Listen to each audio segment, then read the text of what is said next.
Welcome to the RedFlex. Welcome to Global Fancam. If you haven't heard already, let me just remind you again. Manchester United 9. Yes, 9. Southampton 0. I think it's not even been 24 hours yet, and I still don't know what to make of what I witnessed yesterday. A game that I went in thinking maybe 0-0, maybe 1-0. Yeah. Turned into something that I could never imagine. Not until I believe it's 1995, where Ipswich Town came to Old Trafford and took a beating of epic proportion. Southampton, poor Southampton, come to Old Trafford and took the greatest beating that probably ever took place in all of our lifetimes. We're joined by Anthorix, Zoom, and MZ, and this is going to be a celebration. This is going to be the biggest party of 2021. I assure you of that. But just before we start, just want to remind everyone for the most important details. If you haven't done so already, make sure you like, comment, share, and subscribe to the RedFlex. Let's get straight into this video then. There's so many places that I want to start. So many places. I think something that hasn't been discussed, and it's an open platform. We're going to mix things up a little bit today. So one thing I don't think has been talked about, and we'll try and go through every player a little bit as much as we can. David De Gea, in my opinion, yesterday he looked really aggressive from corners. He was punching it. He made sure that he was not making that same mistake. What were you guys thinking? Because I thought he was brilliant yesterday. I think he was very good, yeah. He was absolutely brilliant. For me, he was, he must have got a beating from Ollie, Mike Phelan, especially some slaps from Carrick and McKenna.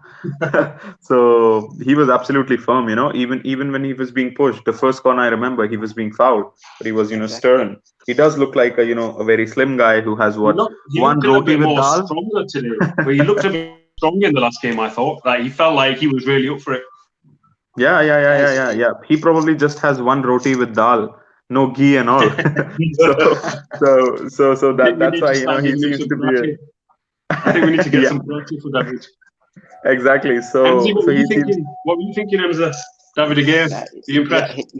Yeah, I was impressed because I've been a critic of the De Gea. I think if you watch the previous video, and I'm always among the people that are actually calling for him to go now. But yeah, I think he was stronger in that game, and it's like Ole had a word with him after that game. Yeah. No, definitely. One thing I also I picked up on was Harry Maguire. That guy has won me over. Harry Maguire, like his passing was unreal. I think you mentioned it, in your comments, and he can be our John Terra. I think he can be influential. He can. Just without speaking to the players' wives. Well, not that. Not that part. I mean the thing with Harry Maguire is, when Man United bought him, of course 80 million was so overvalued. It was so overvalued. But the thing was, we just didn't buy him for his, being a centre back. It was him being English, of course. It was him being dominant in the air, scoring at least 6-7 header goals a season, and also having that ability to play out from the back. And also he used to switch that diagonal to Riyad Mahrez or Jamie Vardy when he was at Leicester. So he used to do that a lot. So we signed him for all of that, and that made him into an 80 million signing. But the thing was that he didn't quite sort out his defending part, so let alone this forward play. But the thing with Harry Maguire is, once you let him go in front, he will sense that opportunity. He's like Harry the Tiger, I like to call him sometimes. If he plays back, he's Harry the Hoover. He's Harry the Hoover. His fancy words with him today. Yeah. When we lose and that guy's at fault, he's Harry the Hoover. When he senses an opportunity, he's Harry the Tiger. So that's what I like about him. Yeah. Go on. No, I was just saying Harry Beckenbauer. Yeah, of course. Harry Beckenbauer is when he starts scoring these. That's when he's Harry Beckenbauer. But yeah, he was Harry the Tiger. He sensed that Southampton was sitting back and he could go into the front and act as that extra man. And we heard from Ollie. He said that don't try anything fancy, just keep moving the ball. She was very pivotal in doing that, coming back and then distributing it again. She was absolutely fantastic. He is starting to win us over again. Yeah.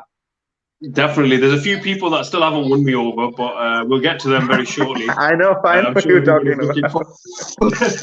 looking forward to that. But just on the to Harry add on Maguire Maguire, thing, I want to hear. Sorry, MZ, go on. just to add on Maguire, dude was dropping shoulders and going on a run on the wing. I don't know if you guys saw that. He even No, won I a didn't see foul that. in the left wing. I saw that. Go Wait, on, There man, was a Maguire. time he went past the defender and he won a foul in the right wing, in the left wing. Yeah, I remember. He was Talking trying about to the left wing. nutmeg. So talking about the left wing in yesterday's video, one of my brothers, Harris, said he thinks Harry Maguire is the best ball-playing centre-back in the world. What is your thoughts Oh on that? my You've God. been a bit quiet. You've been a bit quiet. Tell me, what's your thoughts on that? I don't think he's quite there just yet. He's not there quite just yet. These brothers, man. These brothers. You gotta remember, yeah, it was a 10-man, 9-man Southampton at the end of the day, man. You know what I mean? The starting 11 also was a depleted team as well, man. But you know what? It was fun to watch. You don't agree. Harry Maguire, best ball-playing centre-back in the world. No way. No. Can I say something on that though? Amza, you say whatever you want to say. He's good though. He's not the best ball playing centre back in the world, but Yeah. he's one of the best. He's one of the best, if not the best. But he's one of I the mean, best. yeah, the tenth best centre back would also be one of the best. So yeah. No, but for real, Antrich, like for real, name me a better ball playing centre back. I mean, There's man, not there many, are nah. so many. Like There's not okay, guys, many. I agree. We are all pumped up. You know, we have seen our defense No. crumble against City and Liverpool when they come at us. We just No, fumble our listen, lines and then we listen. clear. So we have No, seen that. Come there's on. a difference. You know, when I say a ball playing centre back, I'm not referring to a defender that's in terms of defending. No, I'm not referring him in terms of defending. I'm referring to a defender who has the ball in his feet, like Yeah. playing out from the back and all. There's hardly like better defenders at doing that at the moment than Harry Maguire, I think. That is true. Talking about, go on, Sue. No, that's it. Go on, Cos. Talking about defenders, Sue, I want to hear your view on this definitely. Luke Shaw, yesterday, again, another great performance. Yeah, definitely, man. I don't think he was a defender yesterday. I think he was more of a left winger. Yeah, he was pretty more a left winger, that. Definitely. We were next to each other outside on the left side of the box. It was like, whoa. I'm sure they were like chatting away. They were just chatting away on the left-hand side. They were just doing whatever they wanted to do. Exactly. They're like, all right, okay, they're 10 men. We got extra play. Let's pressure them on the left. They're going to have to drag out. Yeah. One thing I loved about United yesterday was for once, they had 3 or 4 players attacking the ball at the same time. Yeah. When they didn't have the ball, they were literally smothering the attackers and making sure they can't get attacked. Exactly.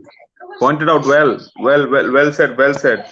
said, Soom. You know, if you remember the third goal, the own goal, we saw Greenwood as well as Fred trying to get that tap in. I've never seen him around our box for like 20 years. So yeah, it was magnificent. Yeah, Cass, go on. McFred won some respect, especially from last game. But I know, before we carry on with the rest of the players, I know most of you are probably thinking, Southampton down to 10 men, then 9 men. It's a game that we should win. But let me flip it the other way. If we didn't get the win and we didn't get the points, then the knives would be out, or we couldn't beat a team with 10 men. So now that we have and we've done it great, then I don't see much credit being given to Man United. Like, for example, assume you said, oh, yeah, Harry Maguire, whatever you had to say about him, and you said, oh, but they were down to 10 men. But 10 men can be equally as difficult as 11 men. It's true. You are right about that. But obviously, I enjoy the win. Obviously, it's 9-0. We haven't seen it in a long time. But what I'm just saying is, like, even though this was a great game and all that, I still think about the Sheffield and Arsenal games, and I feel like they have this tenacity that they don't show every game, and I want to see that tenacity. Once they start showing that tenacity every game, they'll win a lot more games, regardless of referee mistake or it's just not our day. You got to show the hunger in those minutes. You don't show that hunger. You just don't make it harder for yourself. Agreed. But maybe, Agreed. maybe we had to lose the game against Sheffield United, and maybe we had to draw the game against Arsenal to learn that we need to be more ruthless. And as a result of those bad games, we now have this 9-0. A little bit far-fetched, don't get me wrong, but it's something that can be ruled out. Well, what's your thoughts? The big positive I take out of this game, apart from it being 9-0, obviously, people smile to a big positive 9-0, man. But is that because we got home games, like the next two games are home games, and we got a momentum of this 9-0 at home, and we're not great at home, and hopefully it can shift into something where we can get better at home games as well, man. I think that's one big. I definitely agree that we need to get better at home. I've got a question. We'll try and share them all. First one, MZ, I'll get you to answer. So Answar Ahmed, we need to beat traditional top 6 for us to win the title. What are your thoughts, MZ? We need to beat traditional top 6 to win the title. No. Do we have to beat him to win the title? No. Well, yeah, we do have to beat them. We do. Like, for real, we do have to beat them. Because there's no way No, if you beat the home and away team, if you beat the other 14 home and away, that's 28 wins. Mm-hmm. But listen, fine. But what I've always thought is this: if you play a big team, you beat a big team, and if the next game is a small, like the low caliber team, they won't come to play with that confidence that they can win against you. But if they see you losing, they'll come to play you with a lot of confidence.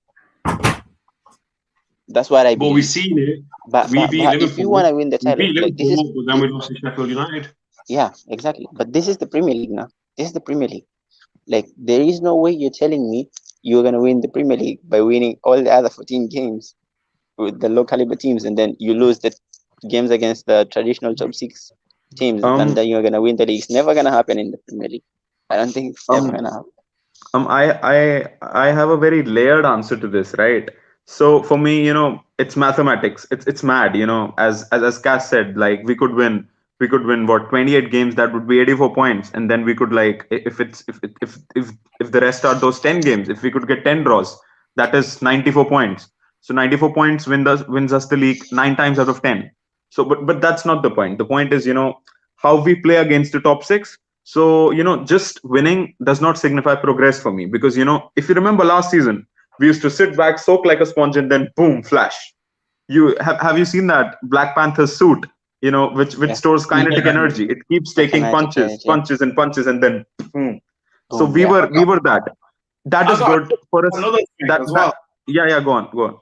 I got another thing. Last season, we were better against the top 6 than this season. Yeah, that's my point. That's my point.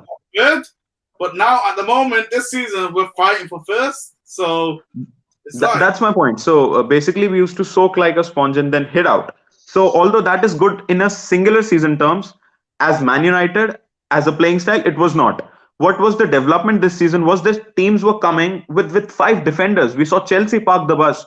We saw Arsenal park the bus. We saw Rodri and Fernandinho in Man City's team. And then we saw, Liverpool also. Oh my God, we need to stay back a bit.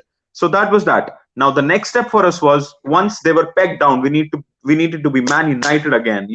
We should have taken those chances against Arsenal. We should have, dumped away City. We had that one chance, and it's almost like, as Jamie Carragher said, we just don't believe that we are in this position.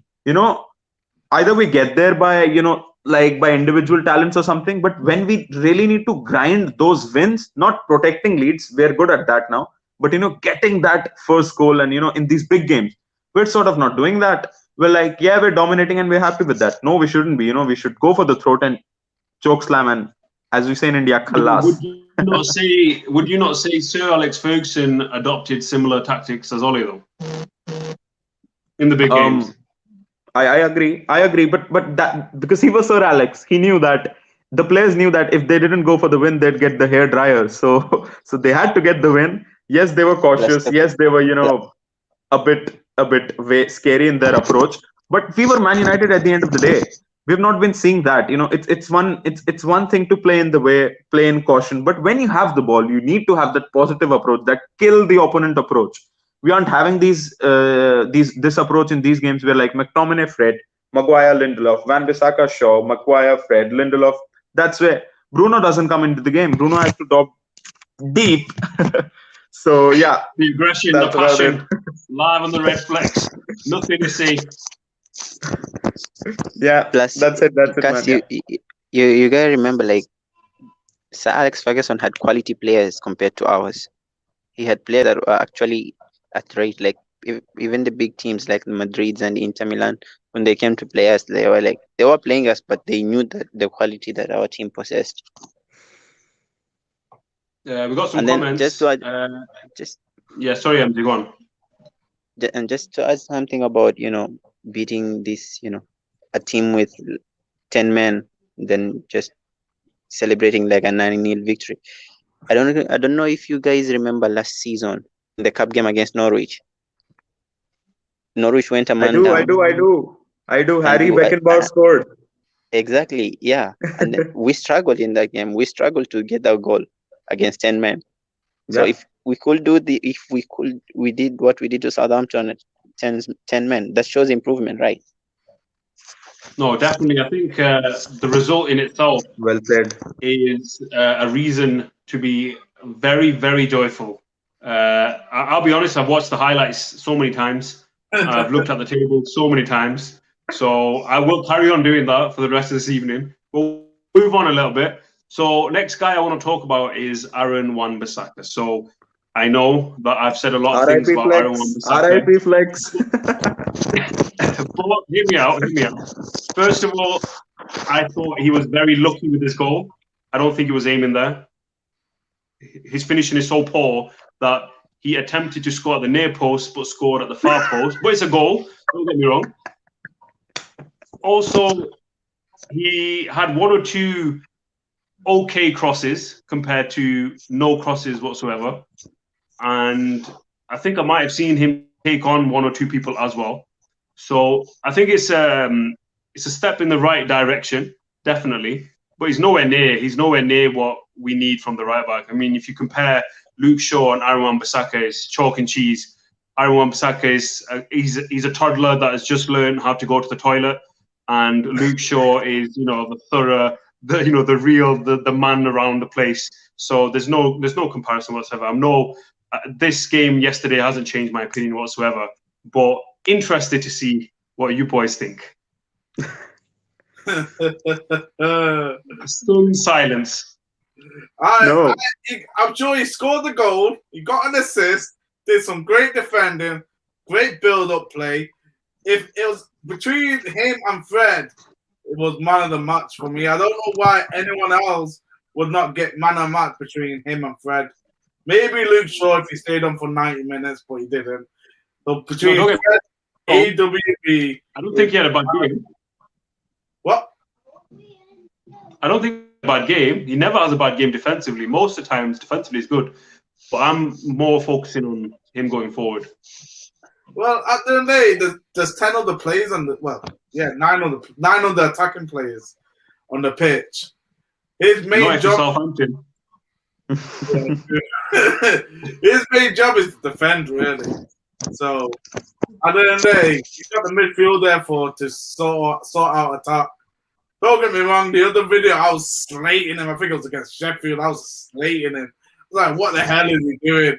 Why is he? I'll start to believe what Abs saw in him, but I feel like today, Abs needs to eat some humble pie about AWB, man. I feel like Abs needs to. SYG has said, be real, Cass. AWB is the better one-on-one defender. He's probably best in the world. No toddler there. I agree. Aaron Wan-Bissaka. Oh, I think Antrix may have sent an email to MZ while me and Soon were talking there, and he sent him a nice few little but for real now, Cas, for real. I mean, like Sue said, the guy scored a goal, and I don't know why he said he was Yeah. lucky because I don't know if you guys noticed against Arsenal, he got into those positions. He missed that header. Yeah, exactly. He missed that head against Arsenal, and then him again popping up in that position and actually scoring. That's a positive thing now, guys. Exactly. Okay, we are not saying like No, don't get me like wrong. we're I not was happy. saying I was no. Look, I was over the moon look. that he At the end scored. of the day, at the Yeah, end of the day, but we're not saying like Wan-Bissaka is up there, like he's there, he's ready. No, we're not saying that. He's not But one of what the we're best right saying, backs in the world. yeah, He's not one of the best right backs. No, He's no, not. no. no, No. defensively he No. is. Defensively he is. Oh No, yeah, he's the defensively, best yeah. defensively. Defensively, He's the best Defensively, yeah. defensively. But not going forward. But It wouldn't No, even no. be in but the not top go 20. forward. okay. I got a But it's question. like all I I got a say. question. Okay. What right back position is Aaron Wan-Bissaka in the top 10? Absolutely. Absolutely. Yeah. Top 10 is Based on what yeah. One of the best in defended. the top 10. He's one of the best. No, in no, the no. It's like overall as a right back. Regardless of Overall. his positioning, his defensive work allows him to be in the top 10. So he's one of the best in the world. It's as simple as Oh, that. yeah. Not in the world. He is I mean, in the world. Look, Antrix. I mean, no, it- Cas, Yeah, you name can go me on. like Sorry. Yeah. so sorry. Like name me like what team has got like better right backs right now in the world? Who has the best right backs in the world? Yeah. Let me Liverpool? go through and think of the right backs. Liverpool? No, I don't agree with Liverpool. No, come on. But Trent, I you don't, know, I don't agree. Okay, I mean, Antrix, do Yeah. you know that Trent's natural position is not a right back? You know oh, that, I right? know. I know that. But the thing is, that's where the team comes in play for me. Like, I know if you isolate that guy, he's shit. He is nowhere near a absolutely right back. shit. But the team he plays in, the role he plays in the team, it suits him, man. What can we say? So for me, it's Exactly why I believe Arnold in the future he'll turn into a midfielder more than probably, yeah. a right back. For me, that's why it's for me Liverpool, Bayern Munich. You know that Kimmich guy. He's an absolute beast. Yeah, Then he's more of a midfielder now though. yeah. He plays CDM as well as right back. So Hakimi for me, he's absolutely a beast defensively as well. Yeah. So yeah, there are like 4-5 names better than him. Yeah. But he's certainly in the top 10. Certainly. And on top of that, if it wasn't for Aaron Wan-Bissaka, we wouldn't have not got to 9. Look, Danny Ings was offside, guys. Danny Ings was offside, but and we were winning, like we were comfortably winning, but still he put his body on the line to rescue that ball. One thing that I realized as well from yesterday's game, Southampton got screwed yesterday. They got absolutely robbed yesterday. Not the fact that they didn't deserve the 9-0. They deserved every single one of the 9 goals. But what I'm saying is, that wasn't offside. Jane Adams wasn't offside. I don't think Martial dived. Great point. I have to raise. You know, you have just made this point. I was so serious. I was so pissed off at halftime. You know, we were all buzzing and chilling because it was 4-0. Imagine if that would have happened 90th minute against City. Cavani was fouled in the box. It was not given a penalty. Like, okay, even if he wasn't, Greenwood scored the follow-on. Why wasn't he played on then? Greenwood scored. Greenwood literally scored from the follow-on, but they didn't play it on. He said a penalty. VR said no penalty. Okay, I'm okay with VR saying no penalty. That's another discussion. But then let the kid play on. It was a goal. Yeah. So if that would have been City in the last minute for the title, we would have all been pissing. And another thing, it didn't sting us yesterday, but that shit offside rule has to go. It was so unlucky on their part. Shocking decisions. Absolutely abysmal decisions. It's like the referees made before the whole match day yesterday. Like the referee against Arsenal versus Wolves was shit too. People say the problem is with VAR. VAR is in the Champions League. VAR is in the Europa League. VAR is in the Serie A, La Liga, Bundesliga. We don't hear anything. It's just the Premier League's inconsistency with the VAR. That is what is causing all the trouble. For me, it's the human side of it. The rules are outdated. They're outdated. The rules are outdated. You need to apply a better leniency. Like the penalty against Louisa, I would say it was a penalty, but I don't feel like, even though Louise is known for doing stuff like that, in that instant, we play that in real time. It looked like he didn't intend to do it. I would penalty, yellow card. Don't take away from the game. Same with but Bednarik, he bro. was Same the with last man, Bednarik. It's similar. and he So I would say yellow card, penalty. End of discussion. There's no point. It's all about intent when it comes to a red card is a big thing in a game, any game. So you need to give it that status where you have absolutely done Well something. said. It's like the same thing when that newbie for Southampton did that foul on McTominay. I don't know his name, sorry, but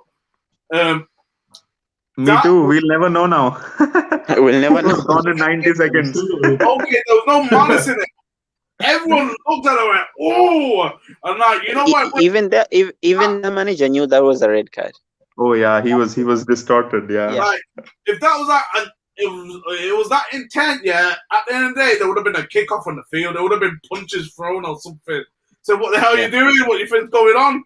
That was in a City United game, yo. It'd be kicking off, and if the game would have stopped for 15 minutes or so. But anyway, in regards to like the red card, I was like, it was unfortunate, but it was a foul, and the rules need to basically come in line with VAR. VAR should be able to assist the rule where it should also see the degree of intent of a foul as well. I think. Like that Bednarik red card, I was expecting him to give a penalty or no penalty, but then he came, gave a penalty, and then showed the red card. I was shocked. I was like, there is no way that was a red card. How can you watch that and still give a red card? I mean, I was like, mad. Like I was expecting him saying no penalty. To be honest, I was expecting basically it's just like, you know, they think referees are given rules and then they are, you know, mad people. Basically, the rule says that any clear goal scoring opportunity denied, red card. But at least take the considerations, the circumstances into account. He literally pulled out of it, and I literally think Martial dived for it. He was looking for the contact, but that's not the thing. That's not the thing. We scored the 7th goal, but red card, that's just too much. I think when Bednarik was going off, he said he's like that one of the coaching Martial staff. Like, Martial said Martial said that wasn't a foul. He said Martial said that wasn't a foul. He said that, but Martial didn't go anywhere near the referee. He didn't go anywhere near the referee. No. He was like he was giving his ice cold smile and telling the referee, at the no, back. that's not a penalty. Well, you got carded for simulation then. Talking about Martial. So again, he's another one of the players that made it on my hit list, and I think my opinion on that is still needs changing. Because I don't think a game against Southampton, of course, few goals can change it, straight away. So I'm sure you guys can respect that. I think avoid that game, to be fair. No, I was going to get onto the fact that I think what I wanted to discuss was how important those goals for Martial. And I know obviously it was a drubbing and Southampton were down on their knees, I know, but do you think that's going to kickstart Martial, or are we going to carry on seeing the inconsistencies? We're going to still see the inconsistencies. For me, yes, of course, we're going to see inconsistencies. But apart from the goals, you know, the goals were good. Don't get me wrong. But the thing was, he was running towards the keeper. He was tracking the keeper, the defenders, pressing them. That, for me, was even better than seeing Martial score. And he was pissed off. He knows what is happening in the background. You know, we saw him. He didn't celebrate the goals. You know, his teeth. I couldn't see, 1% of his teeth. I don't think he wasn't smiling. He wasn't taking any of it. He was like, get the ball down there. So he knows what's happening. Martial needs to bloody just grab get a couple, just get more aggressive and just go through players. He goes side to side too much and gets contact and trips up all the time over his feet. Grab a pair of balls and fucking just attack people, man. That's what he needs to do, man. If he starts doing that, he'll start getting returns. Like, Antrix, you spoke about Martial running, and that's, I think, credit to the coaching staff, because if you watch the Sheffield game, like Sumo was saying, there was no tenacity. Like, we weren't even running and all. They were winning the second balls and all. But then watching yesterday's game, we were like 6-0 up, and those guys were still running. Like each and every one of them was running, literally. We were 6, 7, 8, it was 90 plus, and we were going for the ninth goal, like for real. So credit to the coaching staff. And then about Martial, you want to say something, Cas? No, no, I'll let you finish. Yeah, about Martial, I think credit Ole because 4-0 up half time, making that change. He knew Martial needed goals, and that game promised goals. So he knew Martial needed goals. Getting him on at half time, him getting a brace, that credit Ole. Just Even Van de just Beek, just even Van de Beek just as well. quickly, out of the topic, but could anyone check the Man City score? It's I really think they were important 1 for 0 us. up after 3 minutes. After 3 minutes, Yes, they they were 1 were. 0 up. What's it right now? Yeah, yeah. Let's continue. Maybe He's the looking. Yeah. RedFlex and give you some good news on this Wednesday evening. I don't think Man so. City I dropping don't think points. so. Let's find No, out. no, no, no. Don't say it, man. Don't say it. Why Look are at you him. crashing your head, Zoom? Zoom. Well, yeah, what's going on? Why can't I see the? Oh, why you want me to watch this goal score, man? We don't want you to watch. We want you to tell us the score. I don't want to tell you the score. It's 2-0 City, man. Oh, come on. Let's go. Well, Let's we keep can it always up. hope We Liverpool won lose. 9-0. We We won can 9-0. still So yeah. we can still get entertainment from Liverpool losing, man. At home to Brighton. Oh, there you go. Hopefully, Brighton can do the invincible, well, the unthinkable, should we say? One thing that I did want to add, and I think MZ, you mentioned it already. Was it me or did Ole actually make substitutions before the 80th minute? Is Ole feeling all right? What's happening there? He deserves credit for that. I think MZ Yeah. said it, but he knew that some players needed some minutes. Should I speak up? Yeah. Yeah. Although credit to him and all, but you might be knowing till now. I don't give my judgments based on these things. I have seen this with Oli. I have seen this. If you remember the 5 substitutions last year, we used to beat teams 3-0, and then he used to make substitutions, 5 of them at halftime. If you remember. You remember Yeah, I bringing think I do Odion, remember. Dan James, Juan Mata, Yeah. and substituting Even the Fernandez, Europa League Rashford, was this. Martial. Yeah. So the thing with that is it's fine, it's cool, it's good game management. But the real substitution comes when you're losing 1-0. You have Donny van de Beek and you have a misfiring Anthony Martial, and you still keep playing him. And Donny is like, man, why did I leave my granny's house? Yesterday, did nothing. One thing I don't get is everyone keeps saying when we lose or draw, oh, where's Donny? Where's Donny? Where's Donny? But I haven't seen anything. Obviously, if he hasn't had a fair chance at it, but when he comes on, I don't see anything that special about him. Yesterday, did nothing. Guys, Yesterday, he was no, 45 minutes. but still, Zoom, like you don't expect him to perform after the many minutes he spent on the bench, though. There's like that little bit of rustiness comes in. No, I understand. Like, I understand. you know, got like 45 minutes, you're 10 men, eventually goes to 9 men. At least show something, at least do something. He did nothing. well, he got a yellow card. I saw the runs he was trying to do, the positions he was getting to do, but when he was on the ball, he hardly did anything, really. Man, if I'm being brutally honest, Donny van de Beek's job is to absolutely do nothing.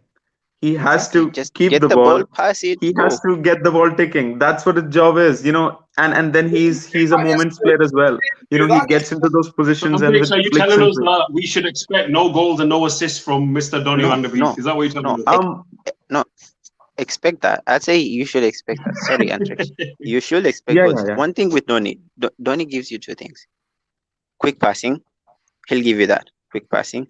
2, the runs he makes in the box, he'll give you goals with that, because like you need that extra run from the midfield, and he gives you that. No, it's whether the other players can pick him up or not. Like I've watched him playing for the Netherlands several. I did in Ajax not many times, but for the Netherlands I've watched him several times, and those runs he makes into the box, he'll give you that. And that's why I'm saying he needs to play more. Like, and the many times he's come on, like how many times has he come on to play, or has he started? And he's played like with quality players, with the Brunos and the Rashfords and everywhere. Every time he comes on, most of the time he comes on with the Dan James and all. Yeah, agreed. Well said. He is, if just to sum it up, just to end Donny van de Beek. not career, but the discussion. Donny van de Beek is basically a more hardworking, a more aggressive, and a less technical Thiago Alcantara. That's what he is. He won't give you goals and assists. If you suppose play him for the 50 game season, including all the cups and all, he will give you 15 goals and assists. But what he'd do is, if you remember that Liverpool goal which Greenwood scored and Rashford just pinged that 40-yard beauty. Yeah. You remember? Pogba lost the ball. He tracked it down. He tackled, and then when the ball went through, it was Donny van de Beek who quickly released it with his 1 foot in the air, and then he just released it, and it was Rashford who got it. Any other player, I'm damn sure he would take a touch, look behind, look forward, and then look for the pass. Donny van de Beek, Ajax, Edwin van der Sar, everything in his brain. He does everything in one touch. So yeah, he's a quality player if he gets more time. So just Got to some add on- comments.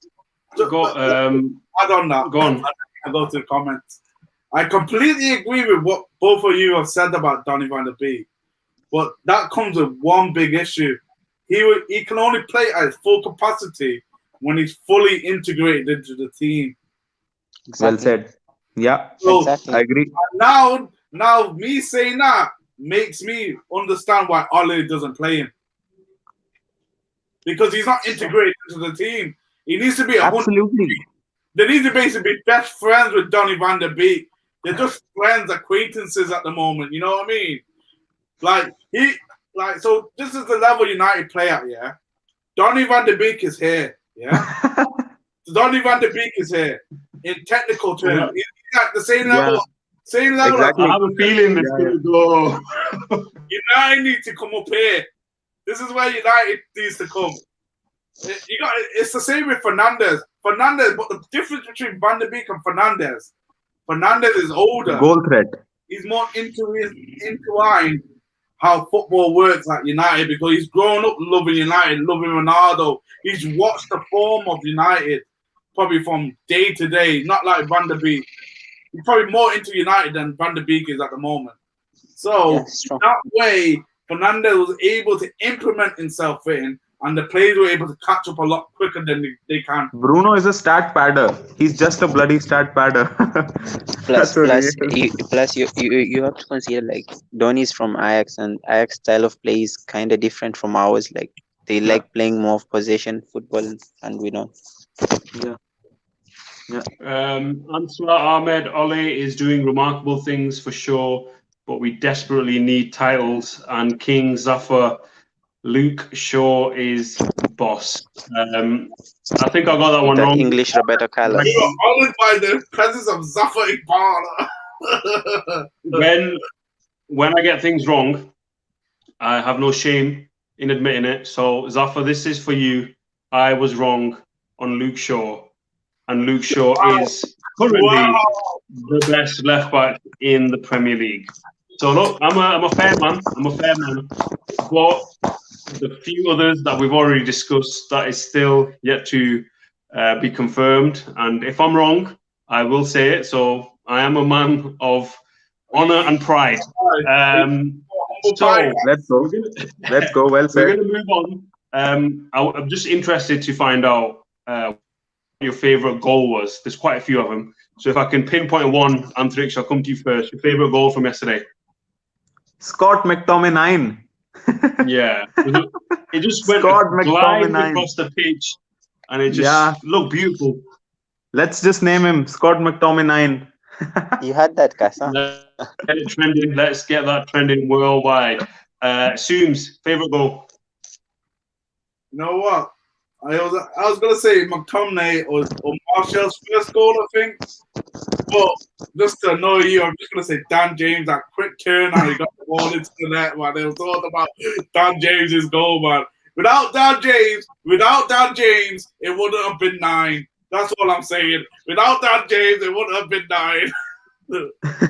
If you were watching yesterday's video, Soom, you would know that I actually never seen the Dan James goal. So I stopped watching at 8-0. So thank God. And he got kicked Thank out. God I didn't see it. I like countless of times, haven't you? Or I have. I turned it off. I He turned it off kicked the after Dan the James goal. Oh, is that right? Is that right? You're lucky we can't What's kick, that? we Zaffa can't says, kick you hands out. down, best goal was AWB. That beautiful cross. Oof. I'm not sure about that one. I don't think that was the best goal of the day. MZ, your favorite goal? Cavani. Yeah, that Oh, was a proper Just because of, striker's just finish. yeah, apart from the finish, that cross, man. oh my I God. mean, Only that was was aimed for Cavani's head. It was aimed for Cavani's head. And like It was a beautiful people have cross. been talking about Shaw, but Shaw has been doing this. Just that people haven't noticed. Shaw has been doing this since last No, season. no, no, no, no, no. Luke Shaw No, has not been Like, doing this. like Luke let me not Shaw at has this been no level, bad. not at this no level, no but not yeah, he not gets cons- in glimpses. not at Injured. this level and not consistently. But tell you what, I'll tell you what, he's been doing it. Remember the game against Arsenal? Well, the game I think Xhaka hit it from I don't know where and he scored against the game. There's a cross he put for Lukaku and Lukaku missed it. I don't know if you guys remember. I mean, he's been doing that. Only that we've not had proper finishers up front there to finish them crosses. The another thing with Luke Shaw was, even when he used to get in those great positions, he did not he just didn't cross. There was this mentality that he doesn't have to cross. He was always finding Rashford or anyone. But since Alex Telles has come in, he would have said, "Hey man, what are you doing, man? This is the modern game." Giving him some tight slaps or what?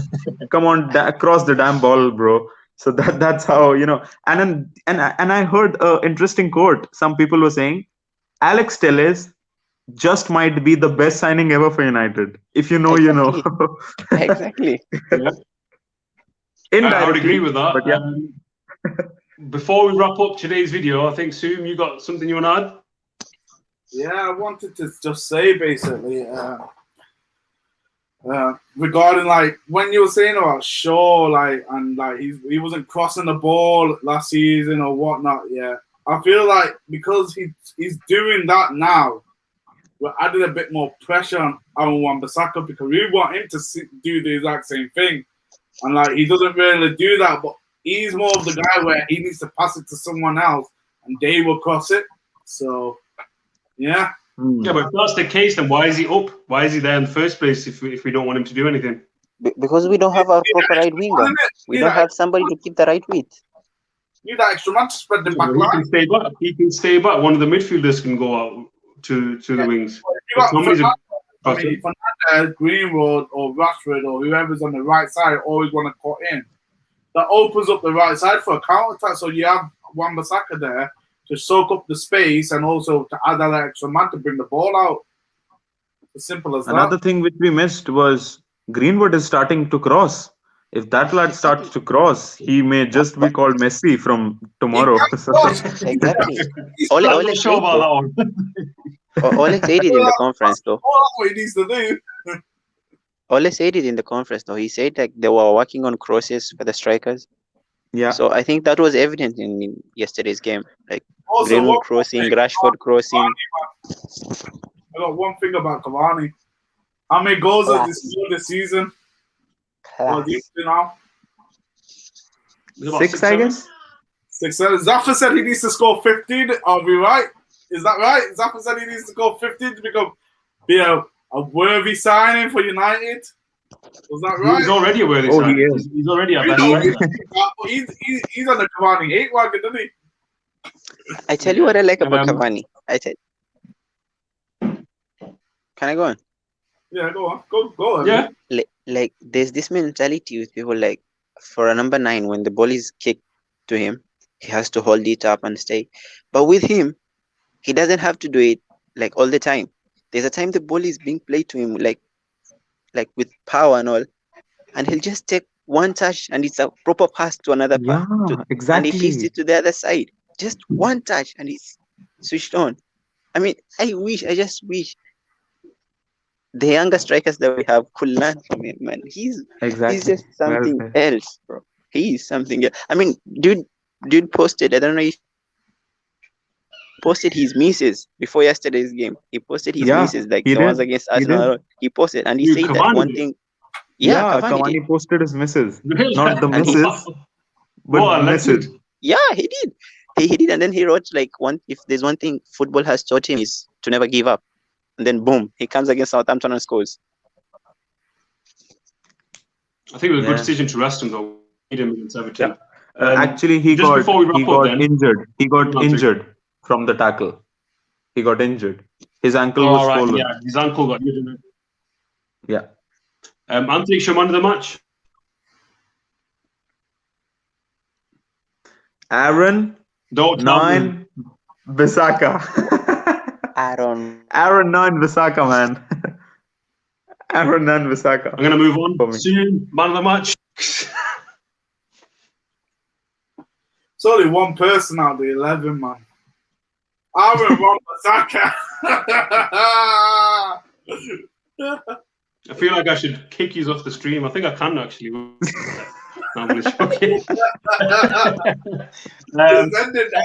MZ.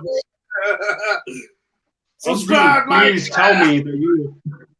Please tell me you have more sense, and tell me your man of the match. Aaron Wan-Bissaka. We have a full house for Aaron Wan-Bissaka. I never thought that there would be a game where Aaron Wan-Bissaka would get the man of the match by 3 people that know football inside out. So it's a big disappointment to me that 3 not people have got it all wrong. So yes, the question. What's your man of the match? It's between Aaron Wan-Bissaka, Aaron Wan-Bissaka, and Aaron Wan-Bissaka. So he's your man of the match. It'll never be Aaron Wan-Bissaka. It'll never be Aaron Wan-Bissaka. My man of the match is Harry Maguire. I think, as Salah said, he's won me over. He's won me over. His passing, he gets involved going forward. Interesting, yeah. Showing proper leadership skills. And I'm not sure if he's one of the best defenders in the world, but he is definitely our main guy in defense. He's played every minute of every game this season. Reliable, something that you need. You know, the basic kind of qualities.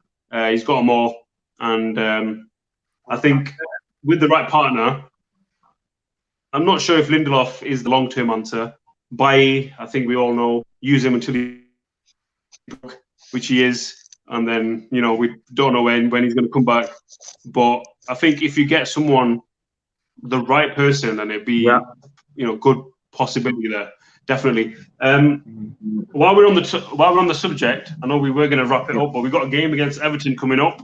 We'll quickly get some predictions just to move on from the Aaron Wan-Bissaka conversation. So, Andrich, what do you think? Difficult game. I don't think it's going to be 9-0. But do you think the momentum will?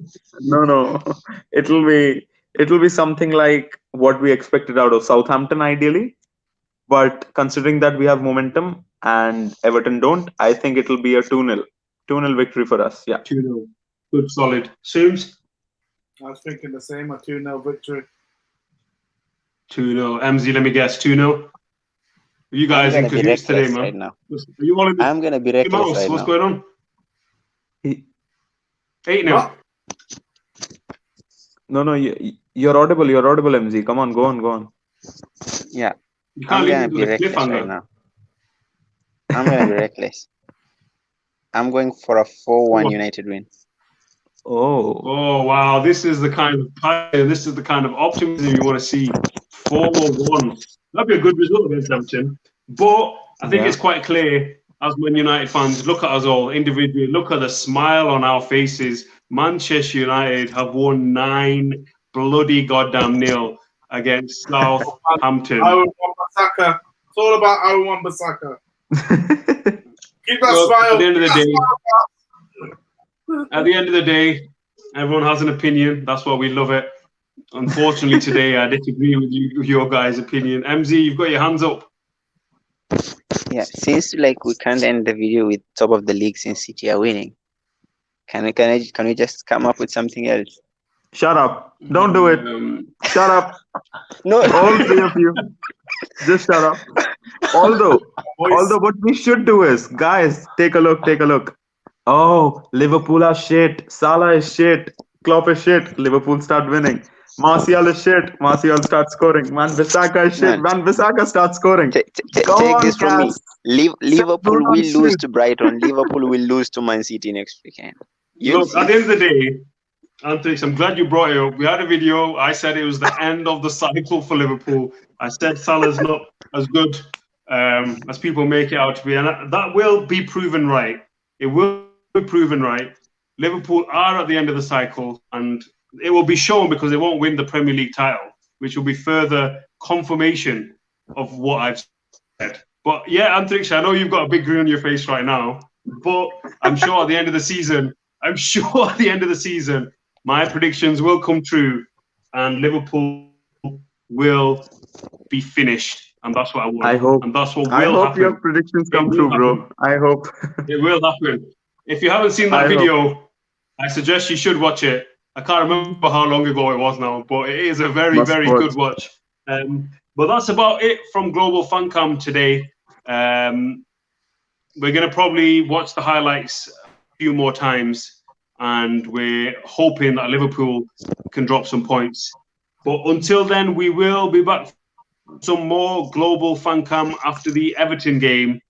And let's hope for a United win, but let's also hope that Aaron Wan-Bissaka and Daniel James don't get on the score sheet. Thanks for watching, and we will all see you soon.